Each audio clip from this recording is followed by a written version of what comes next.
If a student has a creative mind and is interested in engineering, this program is a great introduction to learn the fundamentals of robotics and manufacturing.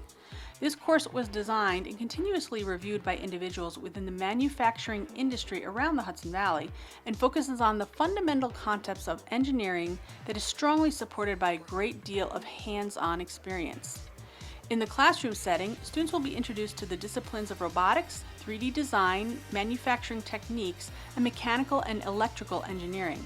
They will develop skills in robotic design, coding, 3D computer design, precision measurement, and computerized numerical control machining. They will then be able to implement these design skills in their Ulster BOCES state-of-the-art Haas lab, where they will be able to bring their designs to life. Students who take this course need to have strong reading skills, time management skills, and be able to work independently with instructor support to bring a project to completion. This course is a valuable foundation for anyone looking to work in one of the many career opportunities in the manufacturing industry, and it offers a solid introduction for those looking to continue their education in the field.